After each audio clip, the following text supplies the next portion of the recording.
على سيدنا محمد وعلى آله اللهم اشرح لنا صدورنا ya Allah, kalafkanlah hati-hati kami ya Allah, akhlaqana wa adabana ya Allah, Engkau elokkanlah akhlak-akhlak kami dan sempurnakanlah adab-adab kami ya Allah. Wa yassir lana umurana fid dunya wal akhirah ya Allah, Engkau permudahkanlah segala urusan-urusan kami sama ada di dunia dan terutamanya di akhirat nanti ya Allah. Allahumma arzuqna al-fahma wal ilma ya Allah, rezeki-kanlah kepada kami kefahaman dan ilmu pengetahuan ya Allah. Wal hikmata wal akhlaq, rezeki juga kepada kami hikmah, kebijaksanaan dan akal yang waras lagi sempurna ya Allah. Bi rahmatika ya arhamar rahimin, dengan rahmatmu ya Allah ya arhamar rahimin. Walhamdulillahi rabbil alamin. Amma ba'd. Yang dimuliakan dan dihormati seluruh para pegawai masjid, yang dimuliakan dan dihormati usia pengajian muslimat Masjid Raudhah, para ahli ilmu, tuan-tuan dan puan-puan muslimin muslimat yang dirahmati Allah Subhanahu wa taala sekalian. Baik, untuk petang ini baik. InsyaAllah kita akan sambung perbahasan kembali kepada berbicara dari sudut tauhid nazari. Ya, tauhid yang kita bahaskan secara teori dan memahamkan akal kita dalam kita mengenal Allah Subhanahu wa taala. Dan kita bahas pertamanya sifat yang ke-8, iradah. Allah bersifat dengan kehendak. Artinya Allah berkehendak secara azali dalam menentukan bagi mungkin itu. Mungkin di sini salah satu daripada istilah makhluk. Kenapa makhluk itu kadang-kadang disebut mungkin? Kerana salah satu sifat makhluk itu boleh ada dan boleh tiada. Harus ada dan harus tiada.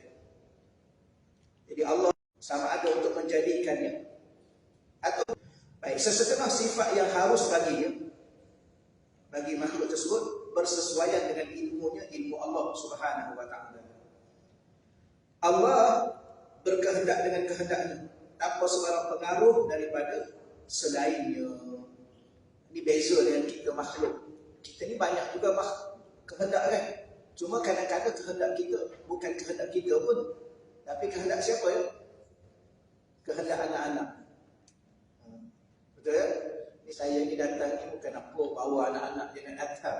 Kedatanglah. Ni saya ni beli ni bukan apa sangat ni. Kehendak isteri nak suruh apa? Beli. Saya pun belilah. Ni kadang-kadang suami, kadang-kadang ibu, kadang-kadang anak. Ni bukan nak datang sangat, tapi mak nak datang, bawa je lah. Jadi banyak pengaruh-pengaruh dalam kehidupan kita ni bukan kehendak kita. Allah tidak. Dia bersifat dengan kehendak dan tanpa sebab.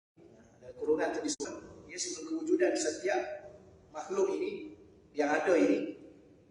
Iradah atau kehendak Allah pada azalinya telah menentukan zatnya, sifatnya. Nya di situ kembali pada makhluk tadi. Kalau N huruf besar kembali kepada Allah. Kalau nya N huruf kecil kembali kepada makhluk tadi. Jadi Allah sejak azali lagi berkehendak untuk menentukan zat mana-mana makhluk, sifat yang ada pada makhluk, kelakuan yang ada pada makhluk, tempat, masa, rezeki, bahagia atau celaka. Baik, contoh yang selalu kita ulangkan di sini, saya ulang. Hari ini kita lahir. Lahirnya kita di mana? Tempatnya. Itu kehendak Allah kat diri kita. Lahirnya pukul berapa? Ingat lagi tak lahir pukul berapa dulu? Ingat ya? Kemudian macam mana sifat yang ada sekarang ni?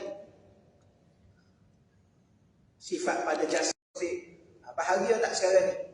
Ada juga orang yang sekarang ni ditimpa dengan kecelakaan dan sebagainya, musibah dan sebagainya. Itu kehendak Allah yang mana tiada, saya baca lagi, tiada sesuatu pun yang tidak ditentukan oleh kehendak Allah. Tidak ditentukan, tidak ada yang tidak ditentukan oleh Allah. Semua ini ada ketentuan Allah. Yang ini yang susah. Dia begini tuan-tuan dan puan-puan. Samalah saya pun. Belajar, faham, tahu. Tapi adakah tahu dan faham itu cukup tahu dan cukup faham tak? Habis macam mana? Minta dengan Allah supaya Allah bagi kita faham dan tahu. Tahu bila mana berlaku kau tahu dia ditentu oleh Allah. Tahu ya? Ke kita yang tentukan. Tak, Allah yang tentukan. Tahu yang berlaku tu bukan kehendak kita sebenarnya. Siapa nak sakit? Siapa nak susah? Siapa nak miskin? Siapa nak sedih? Semua sakit itu selalu. Habis itu kehendak siapa sebenarnya sana? Daripada kehidupan kita ini yang menentukan kehidupan kita. Maka jawapannya siapa? Hanyalah Allah. Tahu kan? Boleh jawab. Kalau tanya, ya. Tapi masa kena?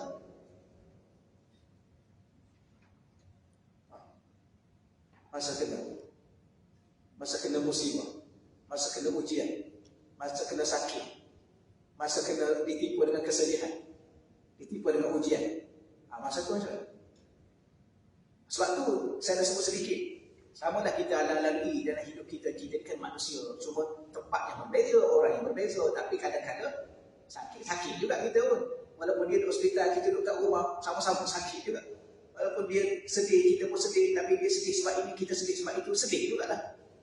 Baik, maka salah satu cara yang kita nak faham betul-betul dalam hidup ini, minta betul faham. Sebab apa ini? Kena musibah, tahu daripada Allah. Tapi masa kena, maka Allah datangkan musibah demi musibah, musibah demi musibah, supaya akhirnya baru kita tahu. Dan kita kena akui bahawa ketika itu yang susah sikit. Hidup ni kadang-kadang nak mengakui sesuatu. Akui tak dia datang dari Allah? Tak, dia akui. Habis kalau dari Allah macam mana? Kembalikan balik kepada Allah. Solat. Kan wasna'inu bis-sabri was-salat. Hendaklah kau minta tolong kepada Allah balik dengan apa yang kamu diuji oleh Allah. Macam mana nak minta tolong dengan Allah? Dengan sabar. Tahan, sabar. Was-salat, dan jangan lupa solat.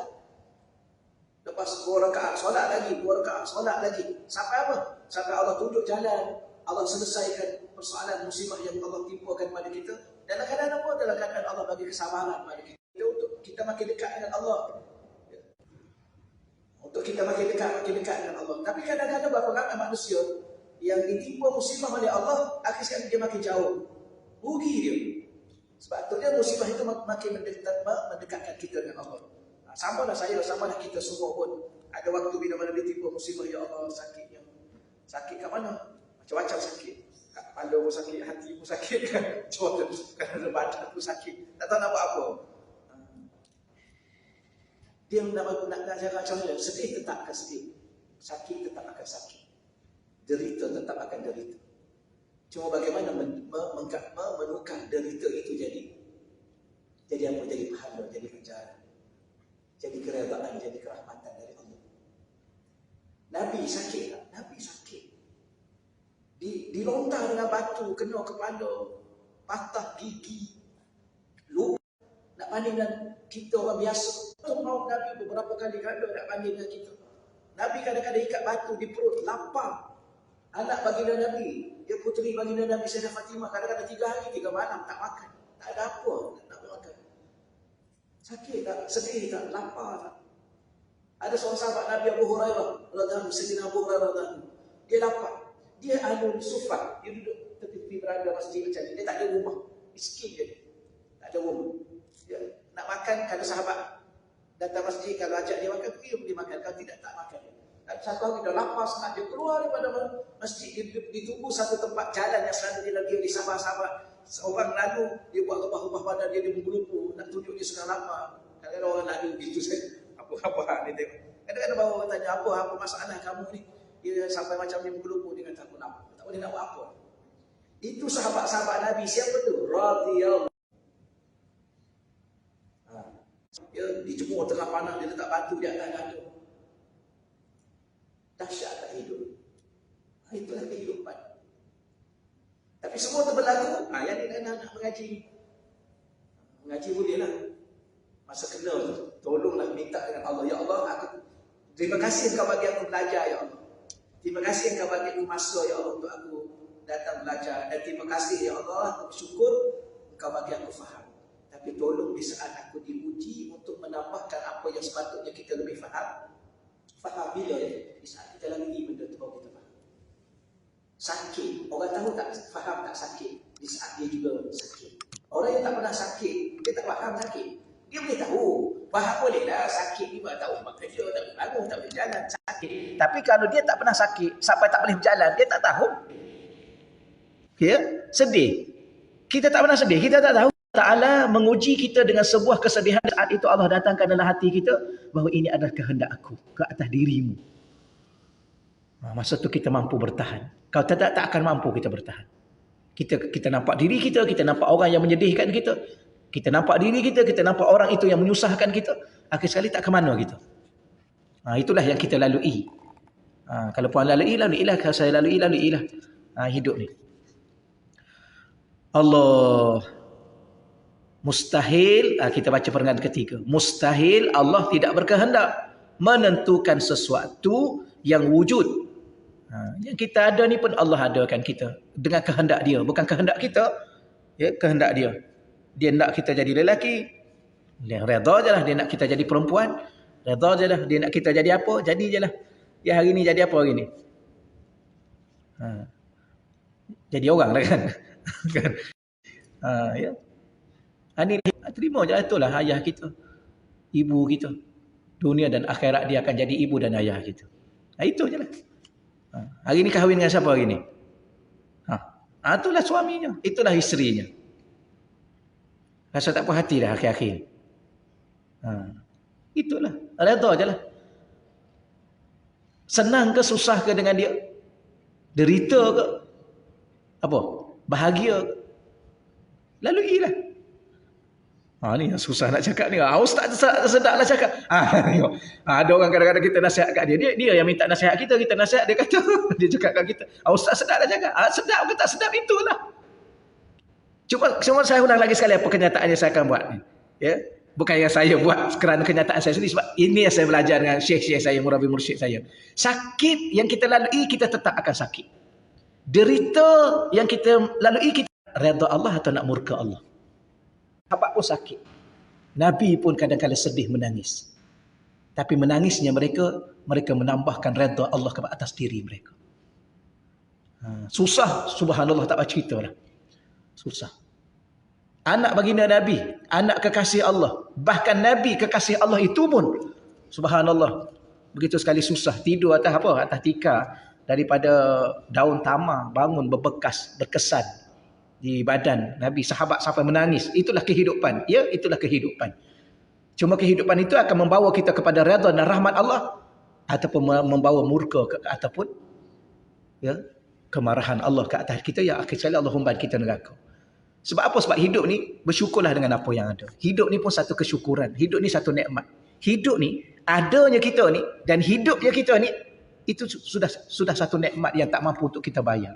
Dengan ada dan hidup Allah, izin kita untuk beribadah pada Allah, sujud kita Allah, itu pun tak mampu untuk kita bayar dengan apa yang kita lalui, dengan sedikit musibah yang ada, kesedihan yang ada. Boleh dah insya-Allah ya.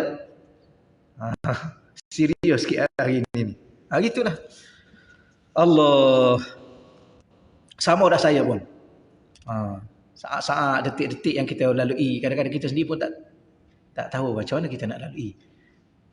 Kita dah mengadu pada Allah, tapi Allah ni kadang-kadang dia biarkan kita. Tidaklah sihat, tidaklah sakit, kita pun doa, tiba-tiba sihat. Tak. Masa kita duduk sedih, kita doa pada Allah, tiba-tiba gembira, senyum. Tak. Tak. Kadang-kadang kita doa pada Allah, kadang-kadang berbulan-bulan kita lalui kesedihan itu. Kadang-kadang bertahun-tahun kita lalui derita. Dengan ganjaran pahala Allah angkat, nanti kita akan lihat apa yang sepatutnya Allah persiapkan untuk kita. Okay, insya-Allah ya. Baik, ada satu kenyataan di sini. Mustahil. Itu perlu ingat sampai bila-bila. Mustahil maknanya tak boleh terima sedikit pun pada akal kita. Mustahil ada sesuatu yang berlaku yang tidak ditentukan oleh kehendak dan iradah Allah. Oleh kehendak atau iradah Allah. Tak ada satu pun yang berlaku dan tak ada sesuatu pun yang berlaku ni yang tidak dalam kehendak Allah. Maknanya setiap apa yang kita lalui selama ni, itulah kehendak Allah. Dan yakinlah kehendak Allah itu tidak akan pernah sekali-kali mensia-siakan kita, menyusahkan kita. Walaupun pada zahirnya kita nampak ia susah. Itu. Ya, betul ya? Kita Kita suruh bangun tidur awal, kita suruh dia bangun awal, kita suruh dia membaca, kita suruh dia apa, macam-macam kita suruh dia. Itu kehendak kita tu. Tapi dia tak faham. Dia kata mak ni kejap itu, kejap ini, kejap itu, kejap ini. Tapi sekarang baru faham yang mak nak kita dulu kan. Nak mati dah kita pun baru faham. Patutlah mak aku suruh aku buat macam tu dulu. Sebab apa? Sebab sekarang baru faham. Sebab suruh anak tak dengar-dengar juga. Macam kita dulu degil. Betul. Baru tahu. Dulu saya ingat dulu minta maaf dulu. Ni lampu ni. Buka lampu bilik tak tutup, buka kipas tak tutup, buka lampu tandas tak tutup. Mak ni tengok ni, kejap tak tutup. Hari ni baru kita tahu anak kita buat perangai tu. Kita pula jangan lupa tutup pintu, buka pintu tak tutup, pintu pagar tak tutup, habis dia tak tutup. Buka periuk tak tutup. Baru tahu. Baru tahu. Dulu mak tutup je lah. Saya lupa. Sedap tu dia. Buka jendela tak tutup. Semua. Jenis tak tutup ni. Tak tutup lampu. Tak tutup kipas. Tak tutup ni. Hari ni baru kita tahu. Ya Allah yang ni. Yang kecil-kecil pun. Yang besar tu pun tak tutup juga. Letih. Tapi sebenarnya. Apa yang kita nak dulu. Yang ayah nak pada kita dulu. Mak nak pakar dia. Kehendak dia. Itulah kebaikan. Walaupun zahirnya. Kita ya Allah mengantuknya, dia suruh kita bangun subuh tu kan. Bangun subuh awal sikit, 1 jam. Ini lagi lah nak marah. Kita pun cakap, tak subuh lagi pun. Nak bangun apa lagi? Tak, kena bangun. Kena bangun juga. Baru kita faham sekarang ni. 2 rakaat sebelum subuh itu bernilai dunia dan seisinya. Tak faham? Faham, baru faham. Lewat dah kita faham. Begitulah kita dengan Allah. Allah nak itu, Allah buat itu, Allah buat ini, Allah buat itu, Allah buat ini. Kita merungut. Kenapa lepas satu tak ni 1 tahun depan kan? Tak lepas 1 bulan ni ada, bulan tu ada, bulan ni kena anak, bulan ni bersuami, bulan ni akhir sekali ya Allah, kenapalah ya Allah? Tanya Allah. Sebenarnya tak sepatutnya Allah buat sesuatu pada kita baik. Kenapa kita tanya, kenapa Allah buat baik pada aku? Itu. Cuma baik itu pada pandangan Allah, bukan pandangan kita. Sebab tu saya tanya banyak kali dah, ni nak tanya lagi sekali. Sakit dengan sihat, mana baik? Confirm kita jawab sihat. Betul ya? Habis sakit tak baik? Baik juga. Nak sakit. Tak nak. Baik. Sakit baik. Nak. Tak nak. Habis kenapa tak nak dah baik kan? Inilah masalah kita. Masalah kita, masalah saya, masalah kita semua. Sama lah. Kenapa sebenarnya kita gagal dalam belajar, kita lewat? Faham sikit tu pun tak faham juga. Tak apalah, redha je lah. Baru akhir-akhir ni baru nak cakap. Dulu-dulu masa muda-muda dulu banyak bertanya kenapa. Akhir ni tak apalah, redha je lah. Terima je lah. Nak buat macam mana, dah Allah nak macam ni. Baru nak mula nak berbicara. Itu pun merungut juga. Allah. Sama lah saya pun. Allah. Bila mana kita belajar seluruhnya ini kehendak Allah, maka serah pada Allah lah dia nak kita macam mana. Dia panggil tawakal. Dan tawakal ni sebenarnya kita je cakap kita tawakal. Kita tak tahu sebenarnya. Bila mana tiba satu masa, baru betul-betul kita kata tawakal. Rupanya selama ni tak pernah tawakal pun kita. Tahu bila tawakal? Di saat Allah timpa kepada kita, Allah uji kita, di saat kita tak tahu nak buat apa dah. Buat itu tak jadi, usaha itu tak jadi, ikhtiar macam ni tak jadi, usaha macam ni tak jadi, rancang itu tak jadi, bincang. Rupa selama ni tak pernah tawakal pun. Kalau kita belajar betul-betul kan, rupa-rupanya selama ni tak pernah sabar pun gitu. Betul ya? Dah sakit kepala, baru 5 minit. Awak ingat saya ada masa nak sakit kepala? Sama lah yang lain-lain pun. Awak ingat ada masa saya nak layan awak? Dia macam tu lah. Awak buat saya macam ni itu dah ini, awak ingat saya ada masa nak layan awak? Itulah tak persoalan kehidupan yang kita sedang lalui. Bila nak sabar? Sakit kepala sekejap pun tak ada masa. Bila nak sabar? Maka di saat Allah, sebab tu kadang-kadang Allah timpa kita musibah demi musibah. Akhir sekali kita terlantar ketika itu. Baru belajar nak bersabar. Sama juga syukur. Syukur. Ramai di kalangan kita. Allah pun memang Allah sebut dalam Quran. Qalilam insan. Kalau kita cakap manusia ni dia bunyi kasar sikit kan. Insan, bahasa Arab. Insan yang paling banyak tak sabar, orang perempuan. Dan tak sabar. Yang paling banyak tak bersyukur, orang perempuan. Tolong hati-hati. Orang perempuan ni memang banyak tak bersyukur. Terutama pada suami dia. Dan yang paling banyak tak sabar orang lelaki. Orang lelaki banyak tak sabar. Orang perempuan nak banding sabar orang perempuan dengan sabar orang lelaki, orang perempuan sabar dia banyak. Orang perempuan. Tapi syukur dia kurang. Orang lelaki ni sabar dia kurang. Syukur dia banyak. Kadang-kadang dia orang lelaki ni tak apa-apa. Tak apalah. Dia macam tu je. Habis sabar. Sabar. Dia rasa dia, aku ni suami bukan main-main, jangan main-main. Dia tak sabar. Sebab tu jangan nak jadi suami, tolong sabar sebanyak mungkin. Ya. Nak jadi isteri, tolong bersyukur sebanyak mungkin.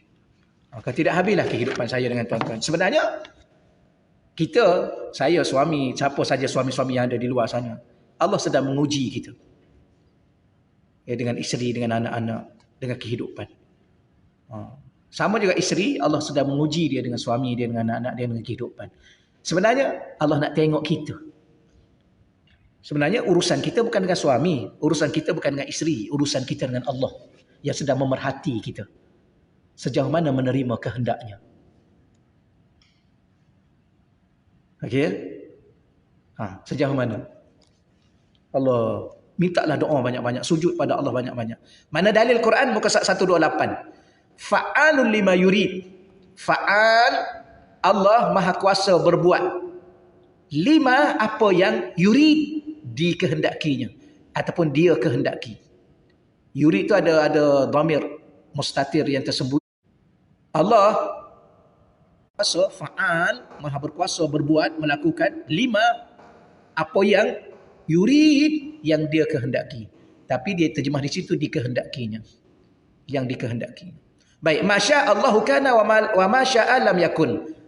Baginda bersabda, Nabi sallallahu alaihi wasallam bersabda, masya Allah, apa yang dikehendaki oleh Allah untuk berlaku kana, maka dia akan berlaku. Wa ma syaa, dan apa sahaja yang dikehendaki oleh Allah untuk tidak berlaku, lam yakun, maka ia tidak akan berlaku. Maka segala yang sudah berlaku itu kehendak Allah. Itu kehendak Allah. Dan bila mana kita tahu apa yang sudah berlaku itu kehendak Allah, apakah kita nak membantah kehendak Allah? Adakah kita tak berpuas hati dengan kehendak Allah? Adakah kita tak boleh menerima kehendak Allah? Maka kalau tak nak bantah, nak terima, tak puas hati, pergi cari Tuhan. Kata saya selalu doa faham benda tu. Saya selalu ingat untuk kuliah, tak ingat pula. Allahumma salli ala sayyidina. Sesiapa yang tidak redha dengan ketentuan aku, kehendak aku, pergi cari bumi lain untuk dia hidup. Gitulah bahasa mafhum. Kalau saya dulu ingat, ya kadang-kadang saya ni bukan apa saya cakap banyak benda ni lambat sikit saya mengajar di sini. Sebab apa? Saya cakap pada diri saya. Lalui daripada kecil. Subhanallah, Allah saja yang tahu. Dia tak pernah hidup dengan ayah, tak pernah hidup dengan mak, tak hidup dengan atuk, dengan nenek, hidup dengan moyang. generasi ketiga ni, hidup dengan moyang. Allah saja yang tahu kehidupan. Tak ada selipar pun tak ada, selipar Jepun yang masa tu saya ingat tak sampai RM1 80. Bila mana kita belajar tauhid, ini dah jawapan dia. Kadang-kadang hidup ni sebenarnya Allah nak ajar kita dengan dia. Engkau hamba aku kan? Ya. Akui tak? Ya, akui. Aku Tuhan kau yang mencipta engkau. Akui tak? Ya, kita akui dan imani dan yakini. Namanya akidah, i'tiqad, pegangan. Maka inilah yang aku nak pada diri kamu. Kamu terima tak? Macam mana nak cakap? Terima tak terima itulah kehidupan yang kita tetap lalui. Kalau kita tak terima, itu juga kita pun. Ya? Adakah kalau kita tak terima, Allah tukar balik kita ada ayah, ada mak? Tak ada juga pun, anak yatim juga pun. Kalau dia yatim tu yatim lah. Nak cakap macam mana? Habis macam mana nak buat?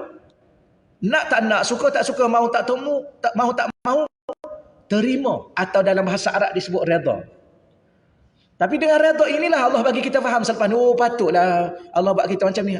Yang ni patut Allah bagi jawapan, Allah bagi jawapan. Dan akhirat ada merupakan suatu jawapan yang akan cukup mengembirakan kita, kerana saat-saat yang kita, sebab apa? Allah akan bayar setiap kesedihan, detik waktu yang kita lalui dalam kesedihan. Allah akan bayar setiap detik waktu kesusahan yang kita lalui. Ya. Jadi, tapi benda ni susah nak faham. Tak faham. Dan sampai hari ni pun kita lalui, ya, lalui kehidupan seorang lalui. Susah ke senang ke, gembira ke sedih ke, derita ke, bahagia ke kita, itulah kita. Yang kita lalui dengan Allah. Jadi macam mana nak? Macam ni lah. Jadi, Masya Allah, segala apa yang Allah nak, benda tu berlaku kerana memang dia akan berlaku macam tu. Kalau kita tidak nak sekalipun tetap berlaku macam tu. Wa masya'a, dan segala perkara yang Allah tak nak dia berlaku, lam yakun, pasti. Akhir kehidupan ni, ujian Allah tambahkan apa? Supaya kita makin mengerti hidup ni adalah hubungan kita dengan Allah. Selesai kita dengan Allah, jangan risau. Akan selesai seluruh dunia dan akhirat kita. Tak selesai kita dengan Allah, kita akan makin menempah derita. Dahlah dunia derita, akhirat makin derita. Kenapa tak selesai dengan Allah? Allah murka kat kita, Allah tak redha dengan kita, Allah tak nak rahmati kita. Kenapa? Tak boleh menerima kehendak Allah. Sedangkan kehendak itulah yang terbaik untuk kita. Jangan pula banding dengan orang lain. Saya aja macam ni, kenapa dia tak macam ni? Ustaz saya pun tak tahu lah. Orang lain mah dapat okey je dia, gembira je dia. Saya siap sedih je saya. Ya ke dia gembira? Kok dia derita lebih pada kita? Sebab Allah uji dia, kita tak tahu. Betul ya? Dia tengok orang senyum, ya ke dia senyum? Mungkin wajahnya senyum tapi hati dia penuh dengan tangisan. Pun ada orang dia bantu kita, ada orang dia suruh jangan main-main. Lepas tu jangan tunjuk gembira sangat dalam Facebook tu kat orang. Ada orang alhamdulillah gembiranya dia cukup, semoga Allah bagi kegembiraan sampai akhirat. Tapi ada orang meluap aku dia ni. Sebab tu jangan. Okey, selesai. Cuma yang ni, tolong catat sikit. Yang ni ada satu bacaan yang daripada Imam Habib Abdul Haddad. Imam Habib Abdul Haddad ada satu bacaan kat sini. Masya Allah, tapi dia punya teks dia lain sikit. Masya Allah kana wa man lam yasha' lam yakun. Wala haula wala quwata illa billah al-alil azim. Baca 3 kali pagi, 3 kali petang. Masya Allah kana, Masya Allah kana, wa man lam yasha' lam yakun. Masya Allah kana, wa man lam yasha' lam yakun. Wala haula wala quwata illa billah al-alil azim. Masya Allah kana, wa man lam yasha' lam yakun. Wala haula wala quwata illa billah al-alil azim. Baca 3 kali pagi, 3 kali petang. Baca. Kalau nak panjang, dalam Wirdul Latif. Wirdul Latif. Nanti gini, saya ada PDF tu, nanti saya bagi kat Datin, bagi dalam grup. Wirdul Latif tu baca pagi dan baca sebelum maghrib. Banyak dalam tu kalam-kalam, zikir-zikir yang kalau kita baca dalam keadaan kita faham, maka dia memberi penawar kepada kita bahawa apa yang berlaku ni terima dah.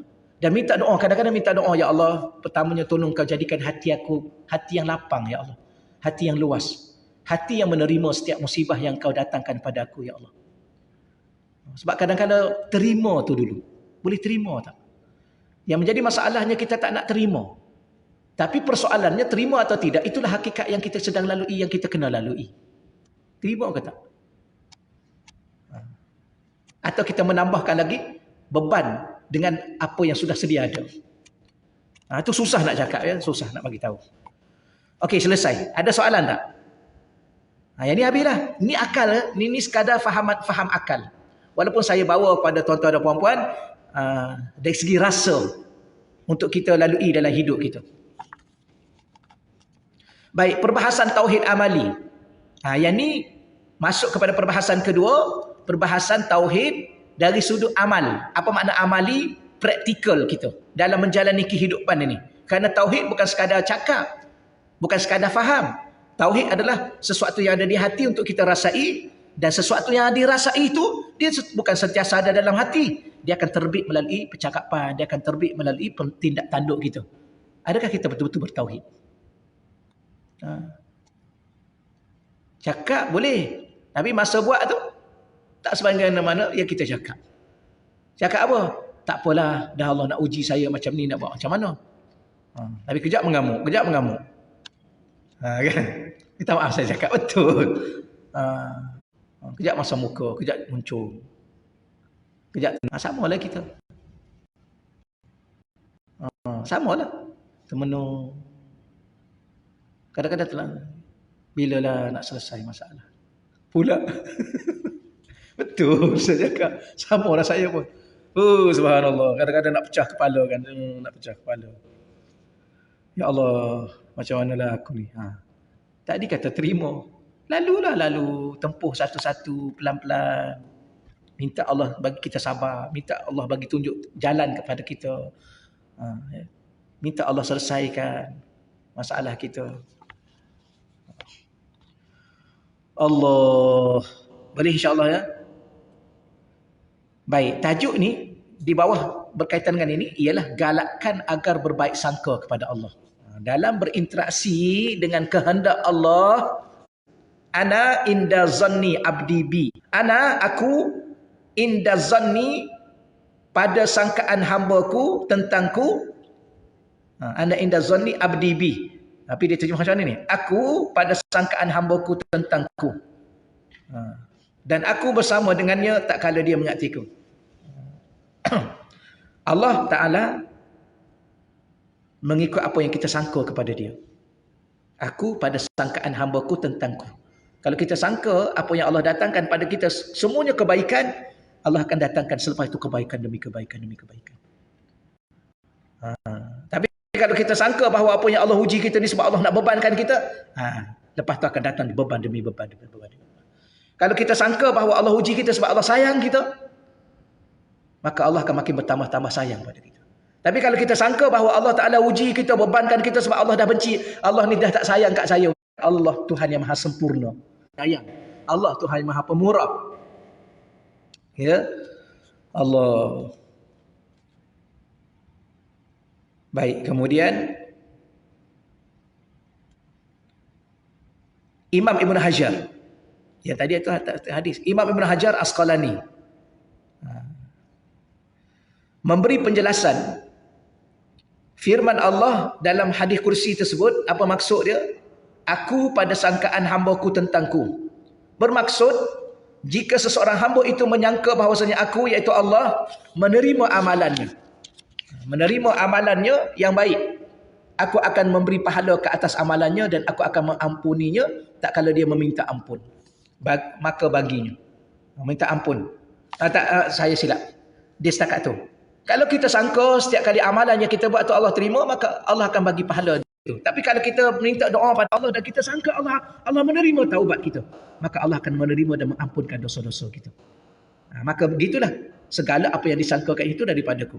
Adapun jika dia menyangka terhadapku sebaliknya atau buruk sangka, maka baginya juga apa yang dia sangkakan tentangku. Kita solat, tahulah Allah terima tak terima solat ni. Dia dah petikai dah.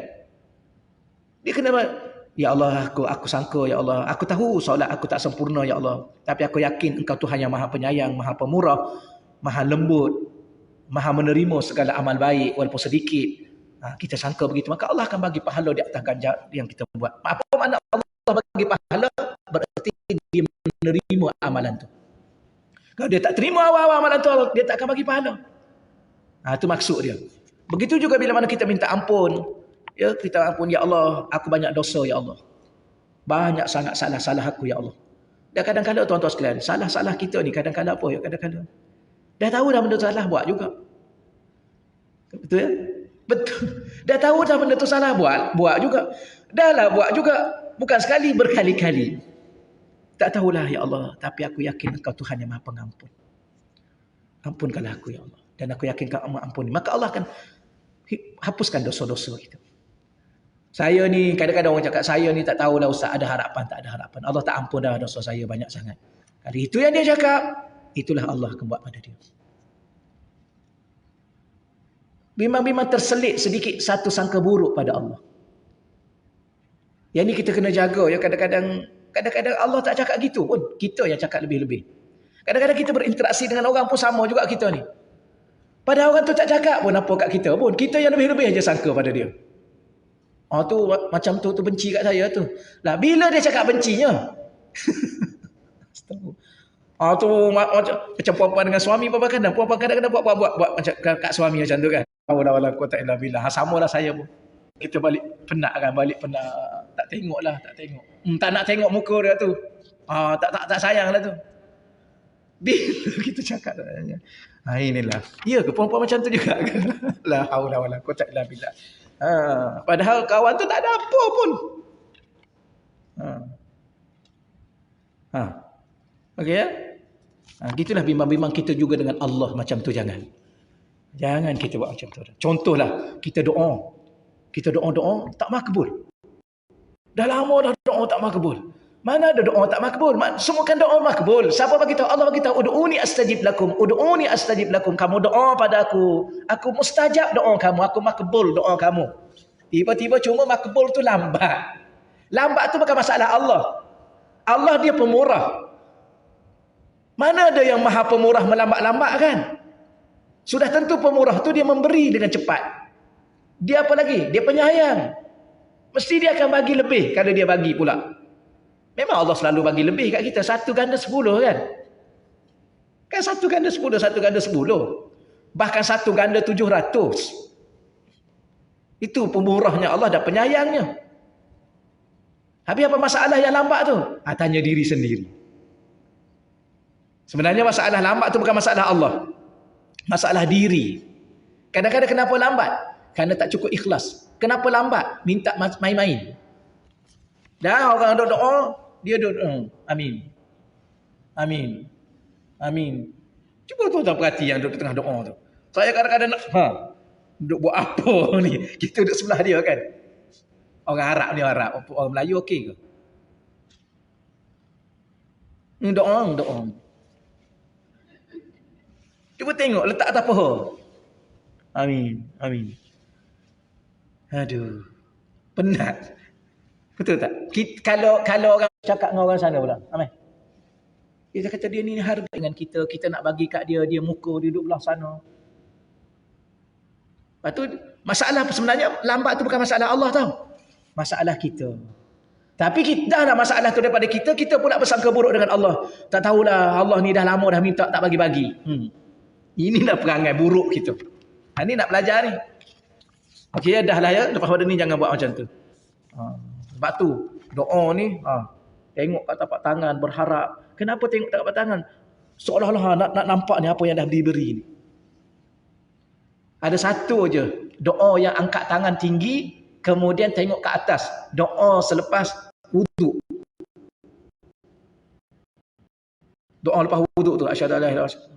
Allah maj'alni minat tawabin. Ni angkat tangan. Tapi muslimat belah muslimat ya, jangan angkat tangan belah-belah muslimin gini. Itu saja. Yang lain tengok berharap biar ada dalam tapak tangan tu. Sebenarnya ada tak nampak. Pahala kan? Allah dah bagi dah. Tapi kita bersangka buruk. Wal iyazubillah. Baik, pengenalan kedua daripada muka surat 129. Adapun kefahaman yang paling tepat itu ialah pertengahan. Iaitu sama ada antara takut dan harap kepada Allah. Seseorang hendaklah berusaha untuk melaksanakan tugas-tugas kehambaannya kepada Allah. Ini kena ingat selalu ya, kita ada satu tugas yang jangan pernah kita lupa. Ya, kadang-kadang kita tahu tugas suami, kita tahu kita sebagai isteri, maka tugas isteri, anak tugas sebagai seorang hendak. Ya, kalau kita kerja kat mana-mana tempat, kita tahu tugas kita yang macam bahagian masing-masing. Tapi jangan pernah lupa, kita ada satu tugas menyempurnakan kehambaan kepada Allah. Ini tugas utama kita. Duduk tempat kerja pun, jangan ingat kita ni bos. Kita tetap hamba. Walaupun kita memang bos. Apatah lagi kita pekerja. Duduk kat pasar pun, kita sebagai pembeli ke penjual, kita tetap hamba. Kita duduk kat rumah pun, sebagai seorang isteri, sebagai seorang suami, kita tetap hamba. Dia tak boleh Allah kata itu, tak ada Allah suruh, dia tak buat apa. Ni ya. Jadi kena ingat. Jadi, Seseorang hendaklah berusaha untuk melaksanakan tugas-tugas kehambaan kepada Allah dengan baik sangka. Bahawasanya Allah akan menerima amalannya. Allah akan mengampunkan kekurangannya dalam amalan tersebut. Kerana Allah menjanjikan kepadanya sedemikian dan dia tidak mengingkari janji. Ini kita kena ingat. Di saat kita solat, di saat kita buat apa-apa amalan pun, pasti Allah terima. Dan kalau ada kekurangan pun, pasti Allah ampunkan. Sebab Allah dah janji dah. Apa yang Allah janji? Allah janji bahawa Allah akan menerima segala ibadah walaupun sekecil mana pun. Wa may ya'mal mithqala dzarratin khairan yarah. Allah Ta'ala akan ampunkan segala-galanya. Allahumma salli, ada satu ayat tu.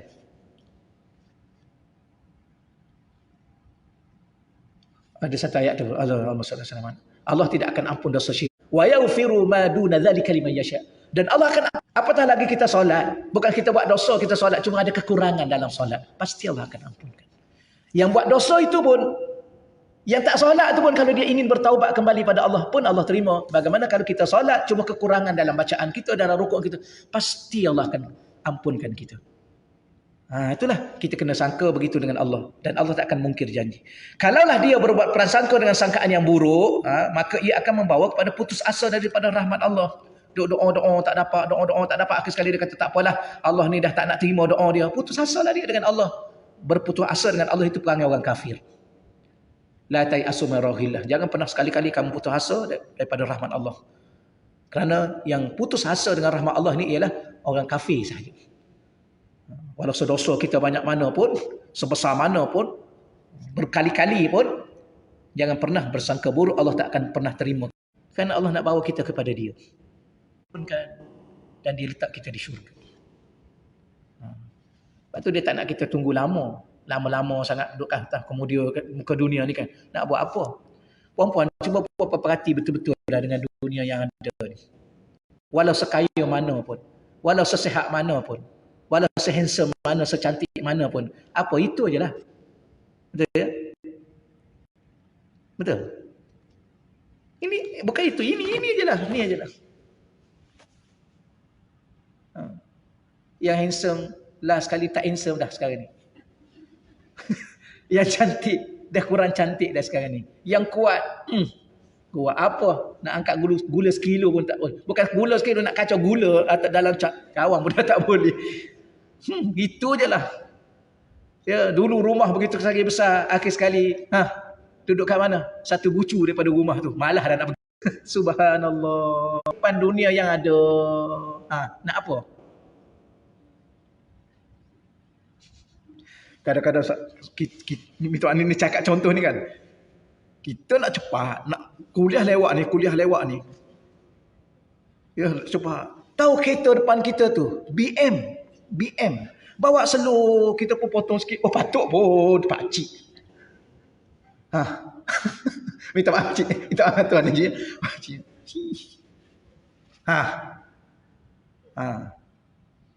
Kereta dah okey, dah laju. Bawa slow buat apa? Tekan je lah. Nak tekan macam mana? Mata pun itulah kehidupan. La haula wala quwata illa billah. Nak apa?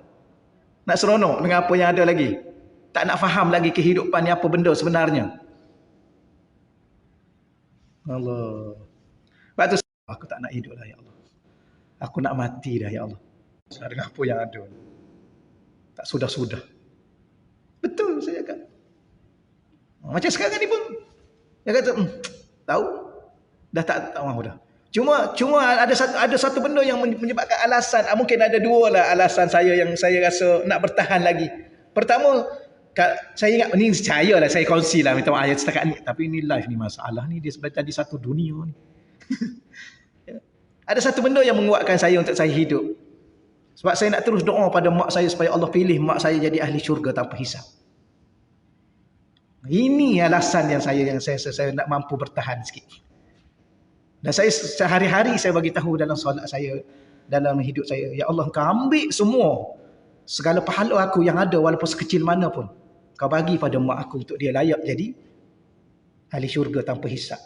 Kerana dia lahirkan aku. Ampunkan semua dosa-dosa aku, jangan matikan aku lagi. Sebab saya balik akhirat saya tak nak bawa apa-apa pahala. Saya dah bagi tahu berulang kali. Ini saya cakap memang minta maaf, saya kongsi. Saya cakap berulang kali pada Allah, jangan. Saya tak nak pahala apa yang ada. Saya nak balik pada Allah. Saya tak nak bawa pahala. Pahala saya nak hadiahkan pada mak saya semua sekali. Ya sekecil mana pun yang saya buat. Cuma saya nak hidup saya ni, saya balik, Allah ampun dosa saya.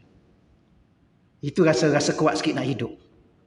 Tapi kalau sekadar hidup dengan apa yang nak, dengan apa yang ada ni, tak ada apa dah. Tak ada apa yang perlu dipertahankan dalam hidup ni. Sekadar menambah dosa ada. Anak-anak Allah ada untuk dia. Dulu saya fikir juga, puan, akak, saya fikir, macam mana kalau aku mati, anak aku ni macam mana? Dia masih kecil. Saya dulu boleh hidup sampai macam ni. Saya tak ada ayah, tak ada mak, tak ada ibu. Saya boleh hidup juga. Macam mana kalau aku mati anak aku? Susahnya aku dulu. Tapi kita fikir, aku dulu tak ada apa pun, lalui kehidupan macam ni juga pun. Hidup juga pun, ada keluarga juga pun. Boleh belajar lah, walaupun betul ulum pun bolehlah belajar juga pun. Maknanya apa? Hidup kita dengan Allah sebenar-benar.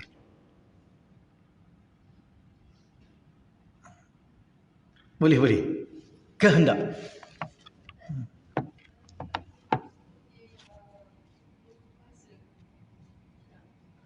Macam tadi. Bukan putus asa. Kita hidup ni tak tahulah. Tapi kalau kita cakap macam tu macam putus asa sebab nak mati dah kan. Memang kena teruskan. Betul. Selagi mana hidup kena teruskan. Cuma selagi mana hidup mesti diteruskan. Cuma kalau bertemu dengan Allah. Bahasa yang paling gembira hidup ni, yang paling indah hidup ni, hidup dengan Allah. Macam mana nak hidup dengan Allah, nak balik dengan Allah? Mati Barulah kita faham apa yang ditulis dalam kitab-kitab. Ada ulama dia kata apa? Tapi ulama lain, kita bukan nak mengukur diri kita dengan ulama, paling-paling kurang kita ikut jalan ulama. Ulama kata apa dalam hidup ni? Dia kata kalaulah mati tu ada dijual di pasar, aku akan pergi beli mati tu. Kerana kadang kalau kita faham betul-betul nilai mati untuk bertemu dengan Allah lebih berharga pada nilai kita hidup 100 tahun datang ke dunia. Tapi, yang ni kita sedang belajar. Tapi, selama mana Allah bagi kita hiduplah dengan kehendak Allah. Untuk Allah nak kita hidup. Maka laluilah apa yang kita kena lalui. Tapi kita dah lama dah lalui dalam hidup ni kan. Laluilah. Tapi hasrat diri kita dengan apa yang kita lalui ni. Ini aja apa yang ada. Sebab tu kadang-kadang kita pelik. Kenapa manusia bergaduh, membenci, bunuh-membunuh. Hanya kerana nak kekal ada satu keadaan dalam atas muka dunia. Apa yang difaham sebenarnya dunia ini? Itu yang saya cakap. Berapa ramai di luar sana Muslim dengan Muslim, mukmin dengan mukmin, solat sama solat, Allah Tuhan yang sama, kitab Al-Quran yang sama, bergaduh hanya satu kerusi yang untuk berebut kerusi. Apa yang mereka faham untuk apa yang datang ke dunia ni? Minta maaf ya, ni berebut kerusi ni. Fitnah memfitnah, benci membenci, maki hamun sama sendiri, hatta sampai seolah apa benda yang kita faham datang muka dunia ni sebenarnya yang kita nak? Untuk apa? Untuk menempah murka Allah di akhir dan Allahumma dalam neraka. Sebab tu kadang-kadang kalau kita faham betul-betul, tidak berbalai sebenarnya hidup ni. Tapi di saat Allah berkehendak ke atas kita laluilah hidup ini. Dan jangan pernah berburuk sangka dengan Allah. Itulah sebenarnya yang saya nak sampaikan. Tapi kalau hasrat kita, kehendak kita tak nak dah begini. Nak mati dah. Bukan. Sayyidatina Fatimah Az-Zahra, ya puteri junjungan baginda Nabi. Bila mana baginda Nabi wafat, dia mula-mula dia bisik dengan ayah dia. Dia kata, kemudian mula-mula dia menangis, kemudian dia senyum. Ayah dia cakap apa kat dia? Tak apa, setelah ayah meninggal, ya, kamu akan menyusul. 6 bulan selepas tu dia menyusul. Kenapa? Kita nak cakap apa ya? Mungkin nilai hidup dia di saat ayah dia ada. Kalau ayah dia tak ada, dia pun tak ada apa lagi yang dia nak atas muka dunia ni untuk dia hidup. Atas sebab apa? Sebab tu saya cakap atas sebab tadi. Ya. Kita ni hidup untuk apa? Mungkin kita hidup, kita dapat lagi berdoa untuk mak dan ayah kita yang telah pergi. Mungkin itulah alasan terbaiklah. Untuk selamatkan mak ayah kita, yang pastikan mak ayah kita masuk syurga akhirat. Tapi untuk sekadar hidup dengan apa yang yang konkret lah untuk kita. Baik kita bertemu. Selama mana Allah berkehendak, maka inilah kehendak Allah yang kita lalui. Ya. Saya sebenarnya bukan sekarang, saya tingkatan 3 dulu pun saya dah minta dengan Allah, saya tak nak hidup dah. Tapi masa tu saya rasa puas. Dah lama dah sangat hidup. 15 tahun, buat apa lagi? Nak tambah berapa lama lagi? Saya cakap ke Allah. Betul, saya cakap. Bukan kerana saya daripada awal hidup macam tu, tak ada masalah pun. Tapi nak bagi tahunya, ya Allah, lama dah. 15 tahun lama dah, ya Allah, tak nak lah. Lebih. Memang dia datang rasa lama. Tuan-tuan rasa sekejap hidup rasanya. Okeylah, tu contoh dah. Masa adalah masa dah habis dah. Kita baca perenggan yang bawah tu. Kalaulah dia berprasangka dengan sangkaan yang buruk, maka ia akan membawa kepada putus asa daripada rahmat Allah, yang mana ia merupakan antara dosa-dosa besar.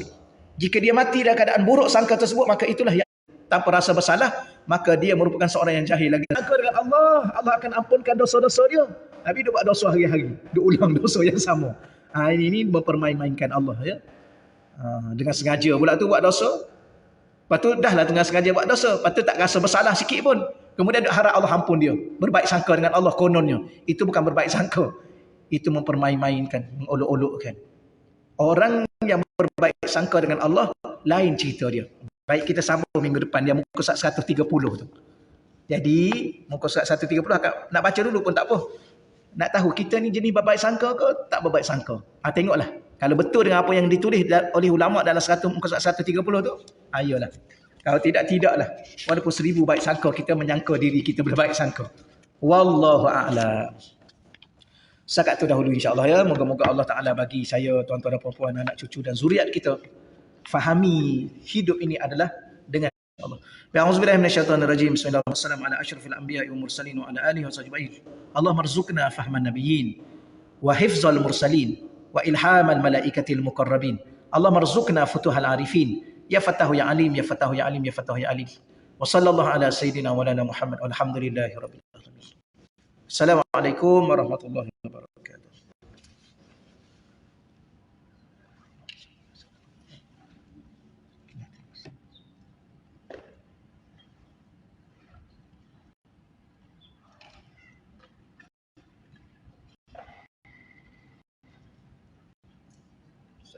Baik. Lagi sama-sama. Saya dengar Ustaz kami buat kerja. Tak apa. Duduk sini sekarang Ustaz habis marah.